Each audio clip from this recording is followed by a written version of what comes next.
मला असं वाटतं आत्ताची जी सिच्युएशन आहे ना, ही सगळीकडे सेम असू शकते किंवा असेलही. आमच्याकडे ना LPG सिलेंडर म्हणजेच गॅसच्या बाटल्या ना अजिबात वेळेवर येत नाही. त्यामुळे मी शक्यतो कुकरमध्ये स्वयंपाक बनवते आणि प्रयत्न करते की जास्तीत जास्त पदार्थ एक वेळेसच तयार व्हावे. त्यासाठी आपण कुकरच्या डब्याचा वगैरे वापर करतो. पण आज मी ना थोडीशी वेगळी पद्धत वापरते. का तर राजमा वगैरे जे असतात म्हणजे छोले किंवा राजमा हे ना डब्यामध्ये व्यवस्थित शिजलं जात नाही. त्यामुळे आज मी ना कुकरच्या तळाशी राजमा घातलेला आहे. त्यावर पाणी घातलं, रिंग ठेवली आणि टोपामध्ये भात घातलेला आहे आणि वर प्लेट ठेवून त्यामध्ये मी रताळे देखील घातलेले आहेत. आता या कुकरच्या 3 शिट्ट्या करून घेत आहे. तोपर्यंत वाटण तयार करते. मिक्सरच्या भांड्यामध्ये ना एक मोठ्या आकाराचा कांदा, एक मोठ्या आकाराचा टोमॅटो, आलं, लसूण आणि कोथिंबीरीचं वाटण तयार केलं.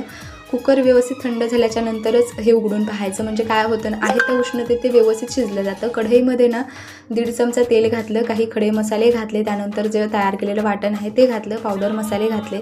पावडर मसाल्यामध्ये ना अर्धा चमचा गरम मसाला, 1 चमचा छोले मसाला, त्यानंतर धना पावडर, लाल तिखट चवीनुसार, मीठ आणि हळद होती. शिजवून घेतलेला राजमा आणि टोमॅटो यामध्ये घातला, थोडंसं पाणी घातलं, व्यवस्थित मिक्स करून झाकण ठेवून शिजवून घेतलेलं आहे. त्यानंतर कोथिंबीर घालायचं. मस्त चमचमीत राजमा चावल खाण्यासाठी तयार आहे. डिटेल रेसिपी जर पाहायची असेल तर आपल्या यूट्यूब चॅनलवर आहे, एकदा व्हिजिट करून नक्की बघा.